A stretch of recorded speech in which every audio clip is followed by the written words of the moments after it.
আজ ৩ রকমের ভর্তা করেছি গরম ভাত দিয়ে খাওয়ার জন্য। এখানে ছিল কচু শাক ভর্তা, আর ছিল আমার পছন্দের চ্যাপা শুটকি ভর্তা, আর হচ্ছে বড় মাছের ভর্তা। তো এই ৩ রকম ভর্তা আরও অনেক কিছুই ছিল সঙ্গে, তো সেগুলো আর দেখানো হয়নি। তবে ভর্তা ভাত আমার অনেক বেশি পছন্দের, আর গরম ভাতের সাথে এরকম ভর্তা হলে তার কোনো তুলনাই হয় না। একদম কচি কচি কচু শাক, দেখেন কত সুন্দর দেখাচ্ছে। বিসমিল্লাহ বলে খাওয়াটা শুরু করে দিলাম। আর অনেকটাই সবুজ ছিল, আর এত বেশি মজার ছিল, না খেলে আসলে বোঝা যায় না। তো আমার মতো কে কে ভর্তা খেতে পছন্দ করেন অবশ্যই কমেন্টস করে জানাবেন। তো এই যে দেখতেই পাচ্ছেন আমি অনেক বেশি করে কচু ভর্তা নিয়ে খাচ্ছি।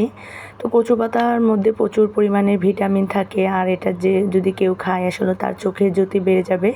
তো আমার মতো সবাই বাসায় এভাবে গরম ভাতের সাথে ভর্তা খেয়ে দেখবেন, আপনাদের কাছে আশা করছি অনেক বেশি ভালো লাগবে। তো আজকের এই পর্যন্তই, আল্লাহ হাফেজ।